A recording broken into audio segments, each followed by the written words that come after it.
tonight, for week 3 of Friends, we're going to discuss what it looks like through 2 passages of the Bible, okay?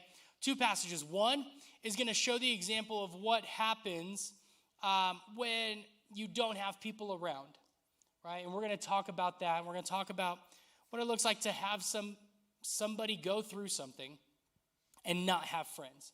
The second thing we're going to look at is we're going to look at what it looks like that friends are going to be there so well that they're willing to do whatever it takes.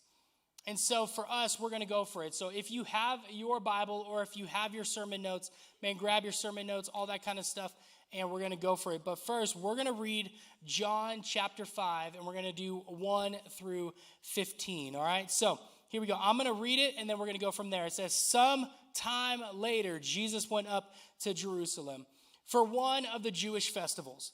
Now, there was a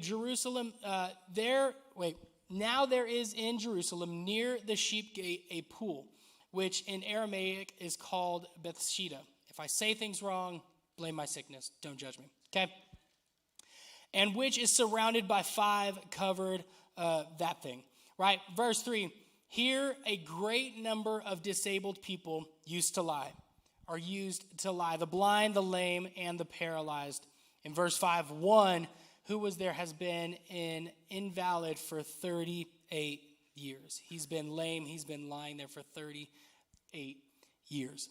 Verse 6, when Jesus saw him lying there and learned that he had been in this condition for a long time, he asked him, do you want to get well? Here's verse 7. Verse 7 says, sir, the invalid replied, I have no one to help me into the pool when the water is stirred.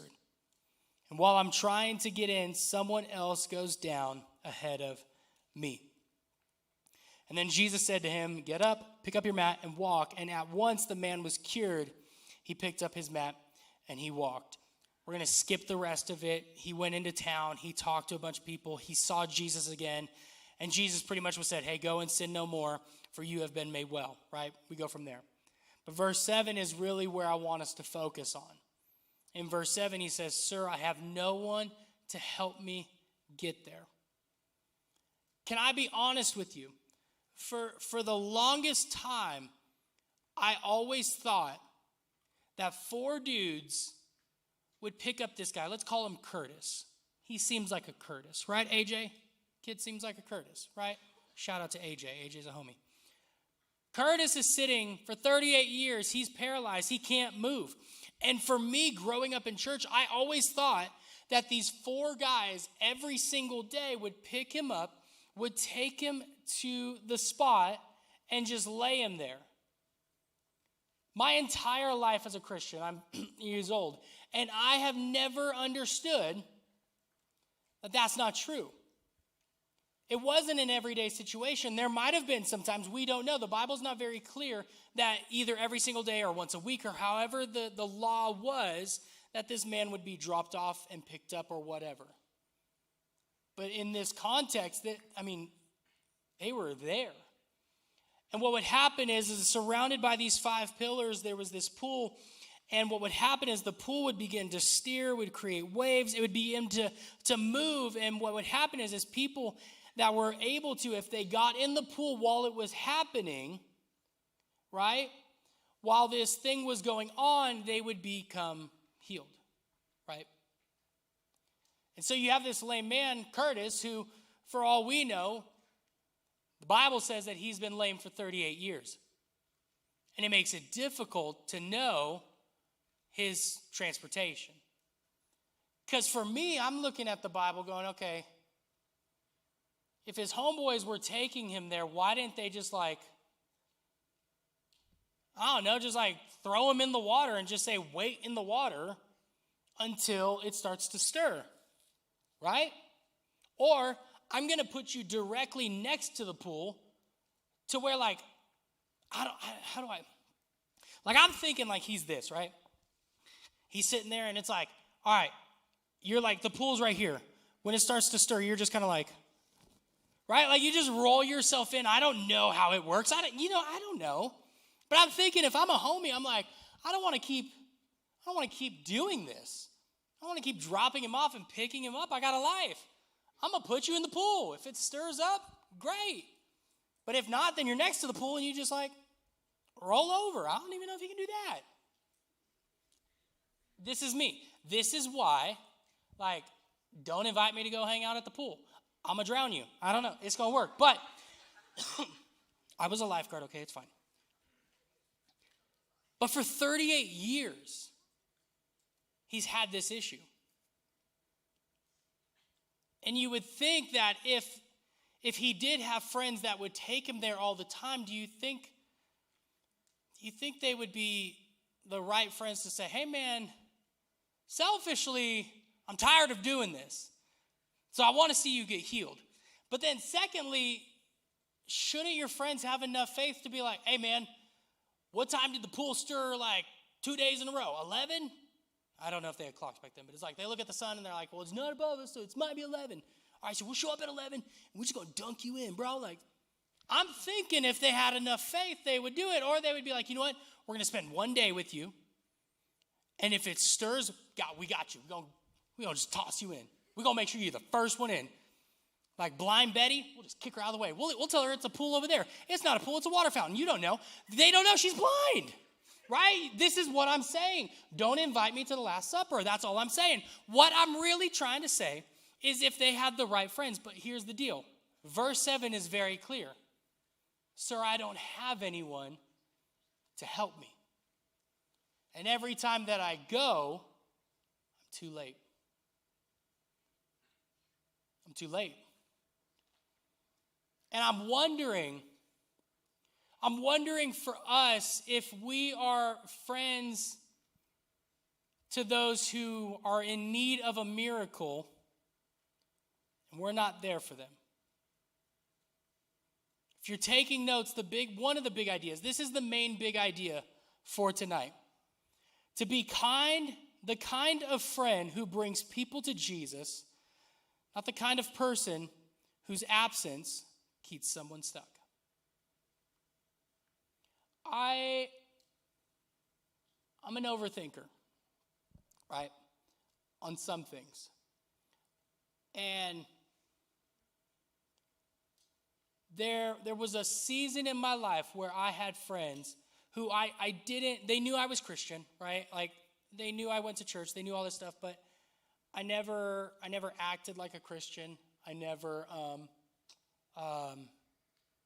told people about Jesus. Like, I never did the Christian thing. I never did what I was supposed to do. I didn't cuss. I didn't act stupid. So everyone's like, well, he's a Christian.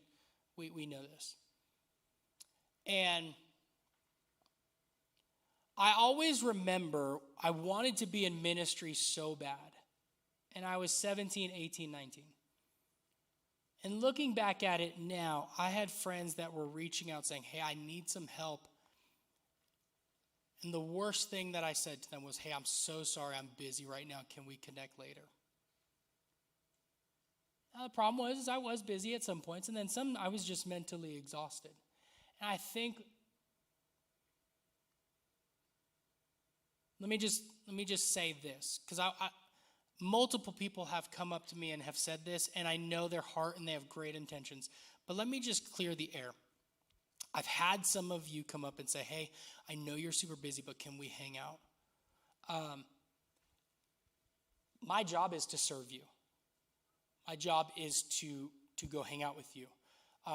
If you say, hey, can we hang out in 20 minutes? I'm probably not going to be available all the time. But if we can work something out, right?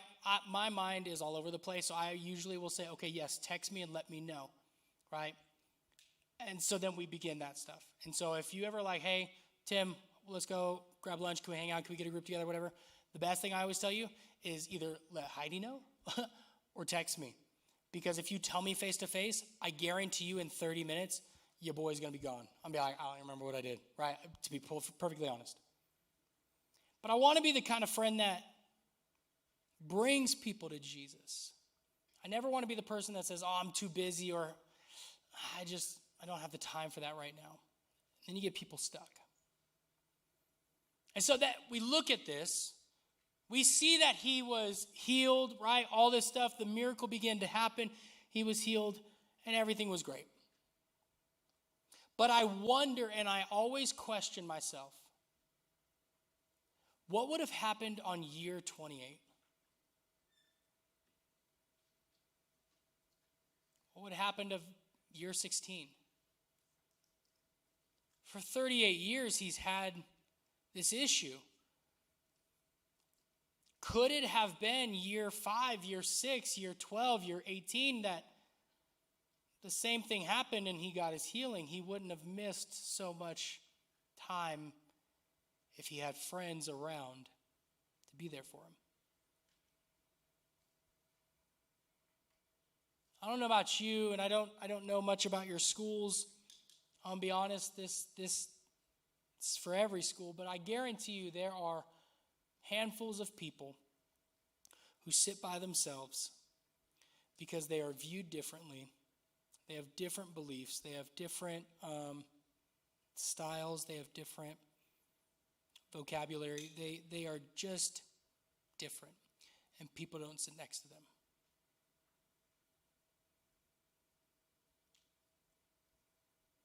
Wonder what happens is, as Victory Youth, if we go and we represent Jesus, not for the sake of look at us being a Christian, but for the sake of we're keeping one more person on this earth. I'm wondering if we sit next to that person or if we communicate appropriately, not like super like holy Christian, please don't be the weirdos, but what would it look like if we just, I don't know, loved him like Jesus?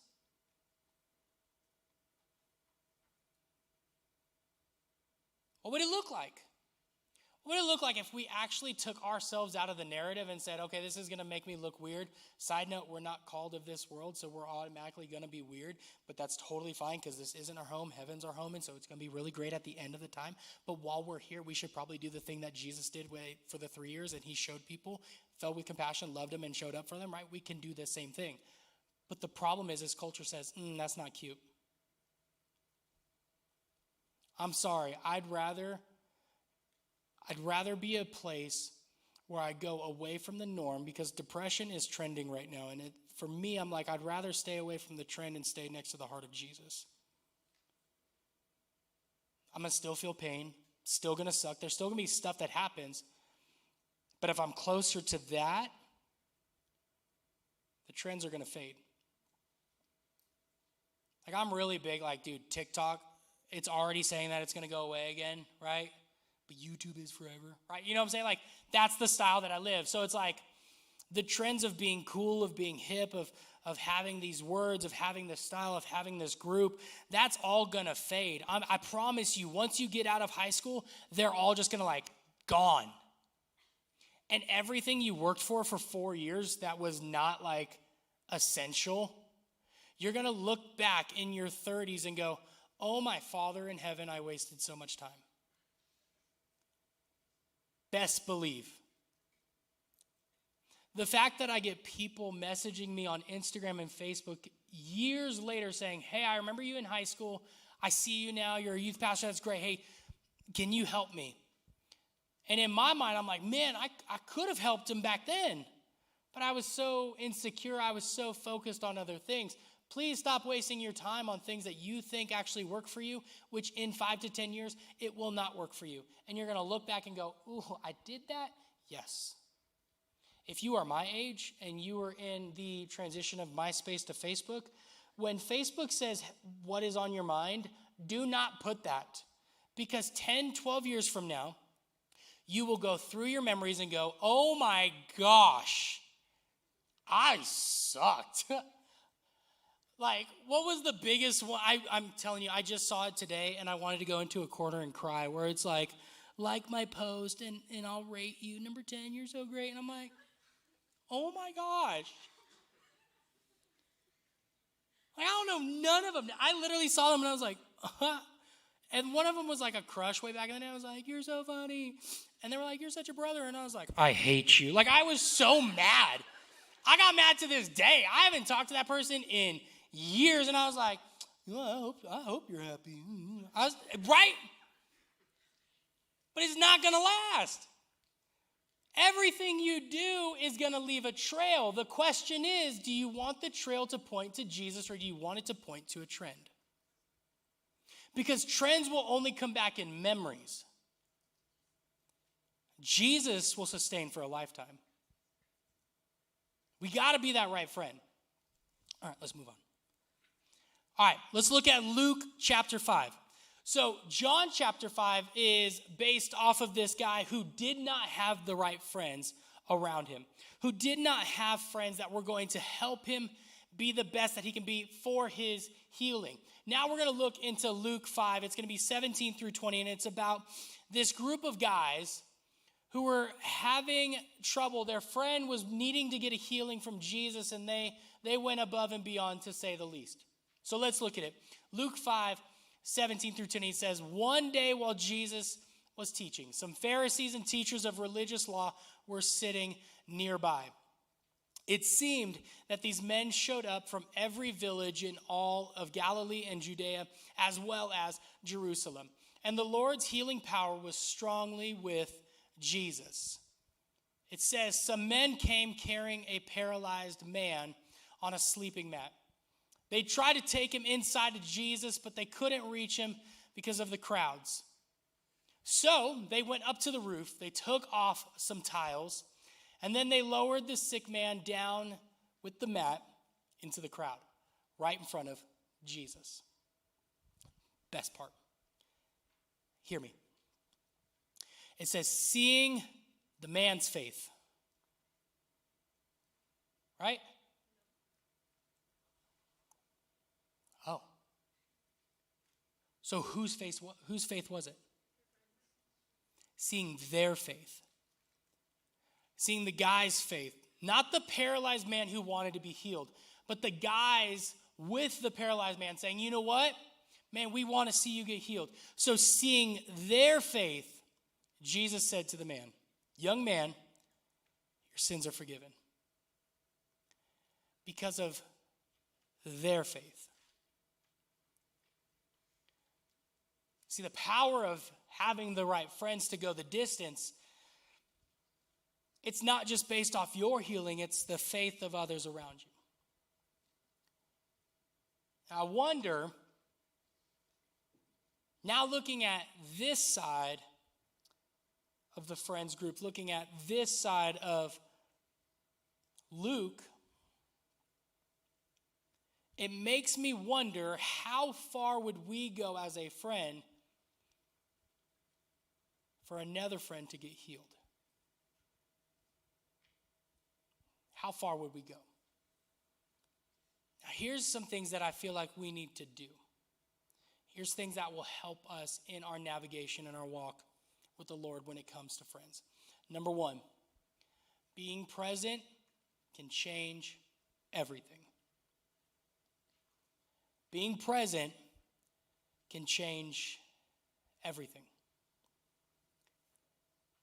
Proverbs 17:7 says, a friend loves at all times, and a brother is born for a time of adversity. Love at all times. But my friend's annoying all times. But I want to punch her all times. I want to run him over with a truck all times. Like, let's be real.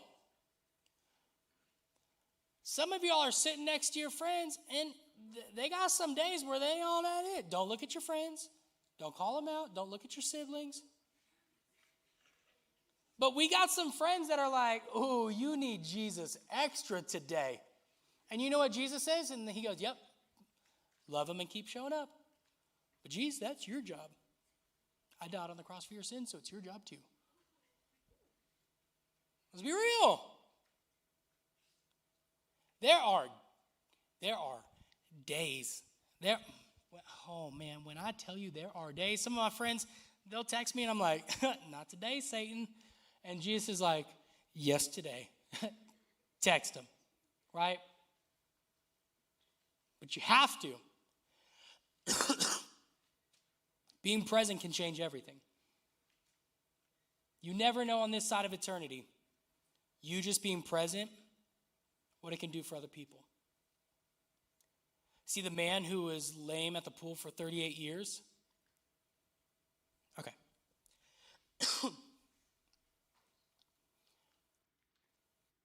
We have a guy, for 38 years, he was sick, he was lame, and every day this water would stir, and the angel would come, and there would be healings, and he would never make it. And in that verse 7, it says that he had no one next to him. Can I tell you, that man was next to the miracle, but he wasn't in it. And for 38 years, he was next to the miracle, but he wasn't in it. Guys, we sit in the miracle of who Jesus is every day. For those of us that call Jesus the Lord of our life, that we say, God, I ask you to come into my life, change me, make me the person you want me to be. If I'm a fully devoted follower of Jesus, not perfect, but I'm walking to be better and be like Jesus every day, we walk in the miracle of Jesus. But we have friends who are near it, but they're not in it. And I would rather risk my pride, my ego, what I think is cool. I would rather risk that to grab my friends who are near the miracle and bring them in, no matter what the cost. No matter the cost. Because it's only cool. Break it down. I was at Disneyland for the past couple days. It is a tremendous difference to be at the front gates of Disney and to see it all happen. And it's another to take a photo with Mickey. It's another to sit in Pirates of the Caribbean. I was in the experience. I didn't just get to see it. And we live in a world, we live in a culture where most people would rather see the experience than be in the experience, because if they're in the experience, it's going to change their lives, and they probably don't want their lives changed because they think they have it all figured out right now.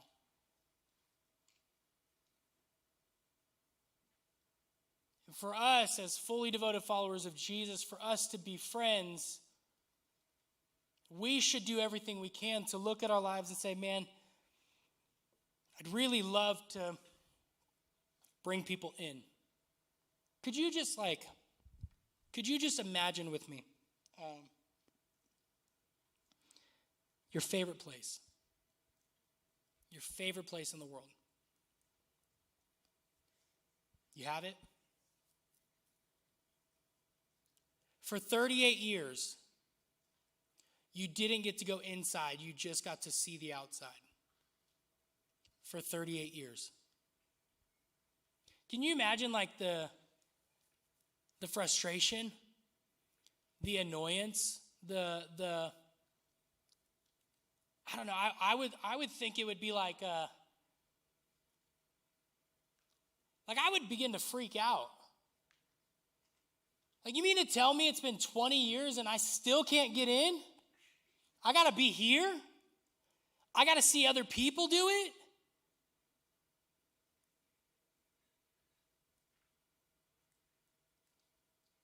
Homie was 38 years lame. He couldn't even do it.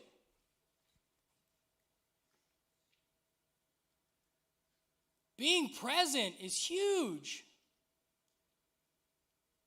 It changes everything. Now, being present doesn't mean you got to talk. The Lord gave us 2 ears and 1 mouth. Sometimes the best version of us is a quiet version of us, so we can listen. Not everything we do has to give advice. But just sitting with someone in their grief. My parents, so in 2012, they got remarried. If you don't know my story, my parents got divorced. My dad was abusive, and God got a hold of my dad, and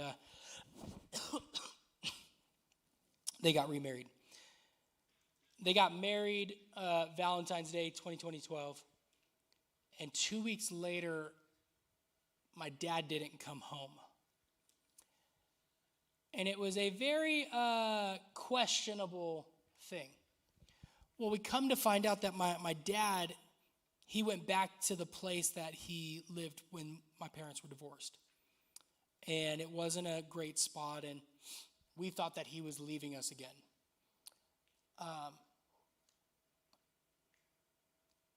And so I went over as a non-Christian. We'll just say that. And I was ready to confront my dad again. Because why would you let God change your life? Like, you make our family back in whole again, and then you dip. Now, we did not know at the time that he was picking up more stuff.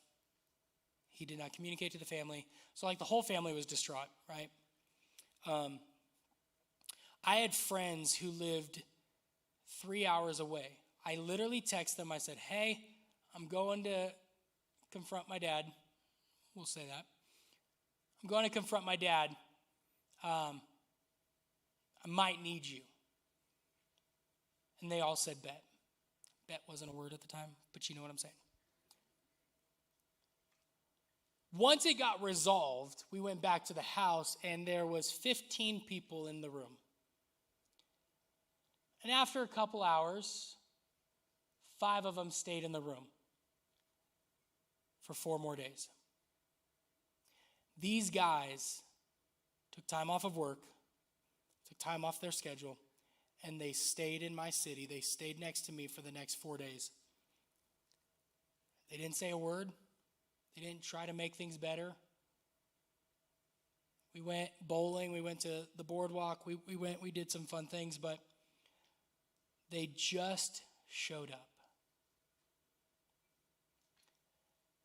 And when I tell you, in the darkest moments of my life, not only have I seen God show up in amazing ways, but I've also seen my close friends in those seasons show up and just be there. I don't know if you've ever gone through grief. I don't know if you've ever gone through something just like, dude, it just changes your world.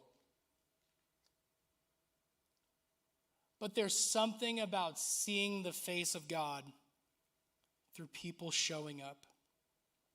And they might not even be able to show up in person, but they can show up through text. They can show up by, like, I don't know. Like when my mentor died, I actually had a buddy do all my work for me. I was working for a church. I was doing like videos and graphics and things like that.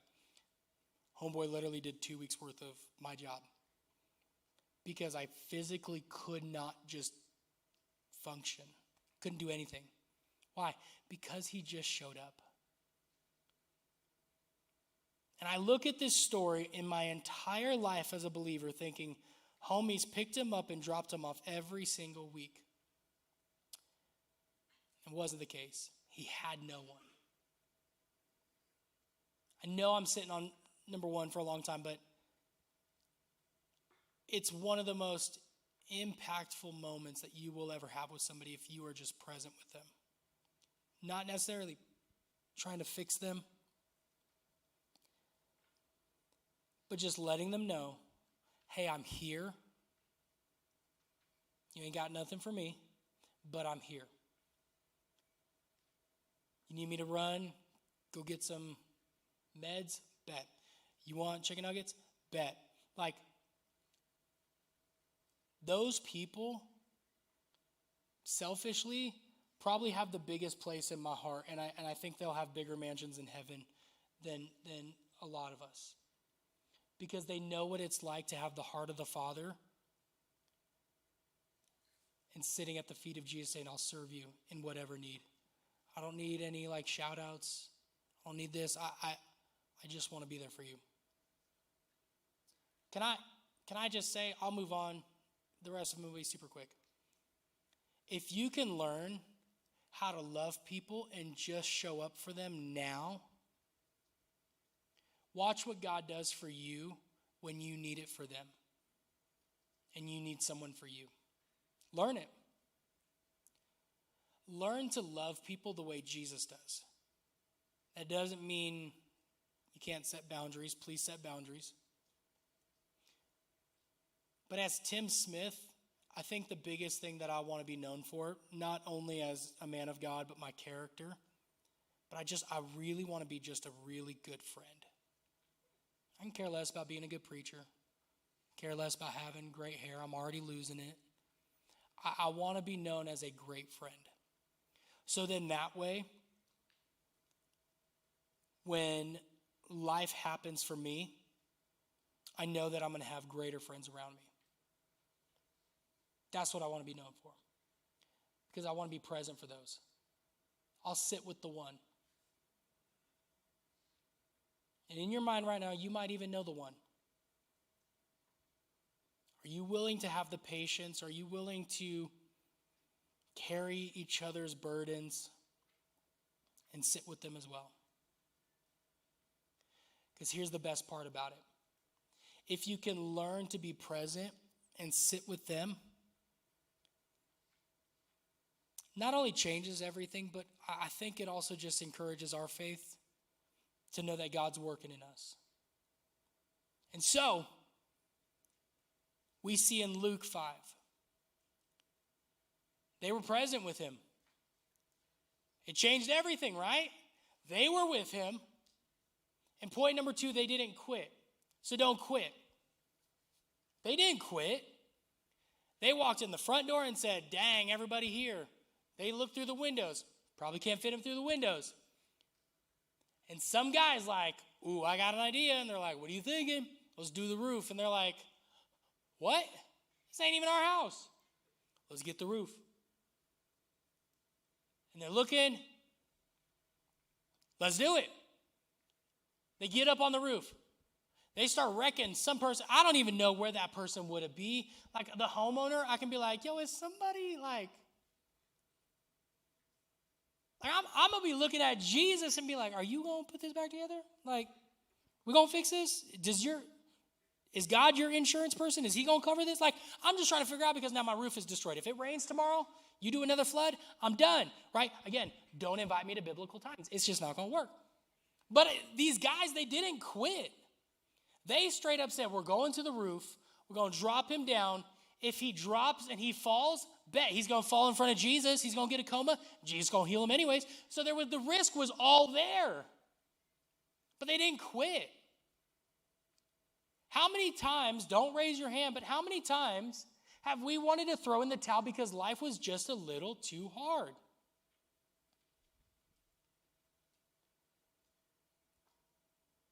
We want to quit sometimes daily because life is just a struggle sometimes. But we can't quit. As friends, man, we shouldn't quit on anybody. 1 Corinthians 13:7, it says, love never gives up. It never loses faith. Is always hopeful and endures through every circumstance. We don't quit. I find it funny to, let's get real. I find it funny when I don't see certain students for a few months, and then they come back and they're surprised that like we love them the same as they left. I don't know if that makes sense, right? That makes sense? I got people all the time. Like, people will come back all the time. I had one person, I saw him in the mall, and I haven't seen him in a long time. I think it was like in August when I first like started rolling around. And it was so funny to me that I saw him in the mall. I was like, yo, what's up? And I'm terrible at names, so I didn't know their name. I was like, what's up, buddy? And they were like, oh, you remember me? And I was like, yeah, man, I haven't seen you in a while. I was like, yeah, I've been busy. I'm really sorry. I was like, no, it's cool. We got YouTube. You can just watch YouTube if you want. You can watch us on YouTube. You're not mad at me? I was like, no. Oh, I thought you were mad at me. Why? Well, just life. Life was a lot. All right. I'm not going to compete with life. We'd love to see you again, right? Like, we don't quit on people. And I find it funny how easy it is for us to quit on people, whether they've stabbed us in the back or whether they've done wrong or whatever. Like, man, I'll tell you, the amount of people that I should have quitted on, it's a good list. That's not what Jesus called us to do. Jesus actually says, turn the other cheek. I'm like, I only got 2, dude. Like, you want me to just get whiplash, keep turning? Like, yes. Exactly. Yep. You get hurt, boom. You get offended, boom. You get insecure about stuff, boom. People talking crap behind your back, boom. Like, you just keep turning your cheeks. Why? It's not my battle. Who I am is up to God. What God has called me to do, who I am, is to be a fully devoted follower of Jesus Christ. And if that is not good enough for somebody, I'm sorry, but I'm not changing who I am. You can be a fan and still follow me on Instagram. But I'm going to still keep showing up for you. I'm going to still pray for you. Pray extra for you, but I'm going to pray for you. But we don't quit. The guys in Luke 5 didn't quit. They destroyed a house. Now, don't go destroy a house. But what does it look like? Hey, we have a one night coming up. You should totally show up. Oh, I don't have a ride. Oh, okay, man, maybe next time. No, don't quit. Bet, let me talk to my mom. Let me see if we can pick you up. Mom's like, I don't know if we have enough. Great, let me ask Miss Terry if we can get the van over there. Bet, okay, cool. Don't quit. Well, I don't have a ride. Gianna's over here be like, I got to go pick someone up. I'll be back. Don't quit. It's so much easier to quit. But the rewards at the end of not quitting, yo, girl, it's it. It's the best. When your friend's breakthrough doesn't happen right away, keep going. Jesus is not like over here just like snapping, healing everybody left and right at the time. His timing is perfect. Is it frustrating? Yeah. It is. Best believe, you shouldn't say that about God. I'm going to keep it 100. His timing, it's not my favorite. Out of everything he did, you mean to tell me you made time, but I need this? Okay. All right. I get it. I don't get it, but I get it. I'm going to let it go. And then what happens when the miracle happens? I'm like, oh, okay, God, I see you. Right? Why? Because I can't see it. But God can. He can see it. So why is my small brain, immature thinking, impatient body going, I wish I had this? And God's like, dude, if I gave that to you now, you'd be dead. If I gave that to you now, you would definitely quit. If I don't wait a little bit and build you up, mature you up, stretch you a little bit because you're really immature in this area and I need you to build up stronger and stretch you a bit so then when I give this to you, you can go, oh, okay, cool. Yo, I wanted to be a youth pastor at 14. How many of you are 14 years old right now? You would hate this job. It is too much. Could you imagine if God gave me a youth ministry at 14? That church would have been burnt down. I wanted to do a whole Survivor series. I wanted to do a Survivor series, so I bought a bunch of tiki torches, and I had them all lit, and I didn't realize the whole thing about like the smoke and the fire detector and all that kind of stuff, whatever, and we had 60 of those going. It was rad. And there's this thing that's called the hazer. It makes everything in here all smoky and stuff. And so, but we had a smoke machine. Not the same. Thought it was the same. Not the same. Right? The hazer is just like this little particle. It's like really nice. And the smoke machine is just, it's just real terrible. Wow, I just woke Maddie Beth up. I'm so sorry. But it was just this crazy. So I had this smoke machine going, and then these tiki torches like in the tiki room. Everything felt great until somebody, not going to name names, my sister duct taped a tiki torch to the podium and lit it on fire. So now I'm standing in front of it, preaching in front of it, and this flame's just going like this, and I get all passionate and I do this, and the tiki torch falls and the carpet gets all burnt. You do not give a 17-year-old the opportunity to do a Survivor series in your church. You don't. And you don't preach on the Holy Spirit fire because those are two different things. Get your theology right if you're 17. Anyways. So don't quit, right? I don't know where that was going, but I just felt like that was needed. I don't know if that was just therapy for me or if that was for you. I don't know. We're going to let it go. We're going to go from there, okay? Number three. Stay until the end. You're like, what? Stay until the end. Galatians 6:2 says, carry each other's burdens, and in this way you will fulfill the law of Christ. After Jesus healed the man in Luke 5, I could imagine the homies being like, yo, you're healed. We don't have to go through the roof anymore.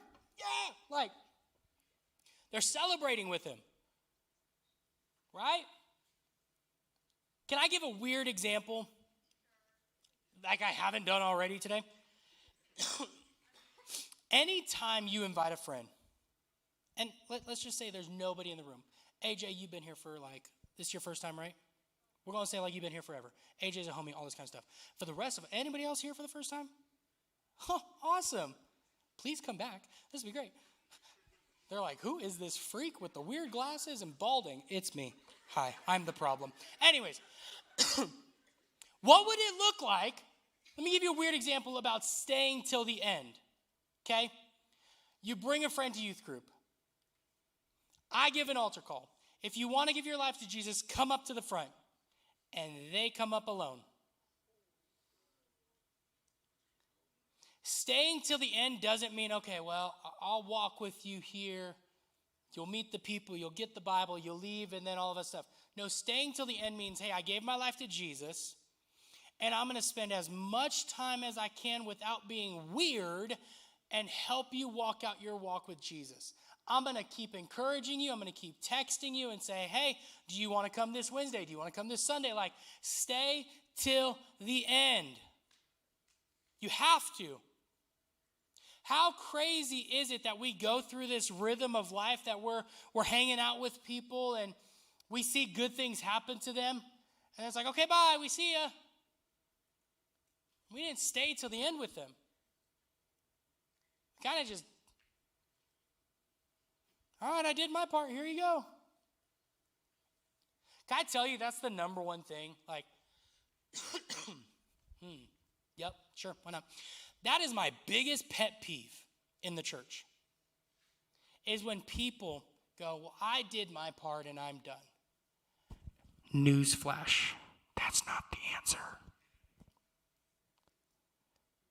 Can I give you something that's Jesus died on the cross. What everybody thought was finished, it was just the beginning. And his grace and his mercy is with us every single day. So just because the Son of God died 2,000 years ago, he wiped his hands. He said, the job is done. It is finished. He is not saying the job is done. I'm neglecting you. You go do your thing. I did my part. You're done. You know what he said? He goes, this part of the job is done. Now every single day until eternity, until I come back to pick up you guys from the earth and bring you back to heaven, my job is not done. Every name has a face, every face has a story, and every story matters to God. And so our job is not done. So when you go to school tomorrow, your job's just getting started. How are you going to represent Jesus well at your school? Well, I'm a part of a group. I do this, I do FCA. Awesome. Again, 11:40, show up. It's great. But if we only live in the world of I'm going to church on Sunday, I'm going on Wednesday, I'm going to FCA, but the rest of the week, I'm drinking beer, I'm hanging out with my friends, I'm partying, I'm doing stupid stuff, I'm not staying at the end of my salvation, and I'm definitely not staying at the end of helping my friends figure out their life with Jesus. We have to do a better job of getting things together. We have to stay to the end. We have to move in the direction of what God's heart is for us. Write this last one down and then we'll head out. Great friends love like Jesus. They keep showing up even when there's no miracle yet. There's probably not a slide, so I'll repeat it. Because I didn't give them this one. Because it's in black. Anything that's in red goes on screen. right? Great friends love Jesus. Love like Jesus. Great friends love like Jesus. They keep showing up. Even when there's no miracle yet.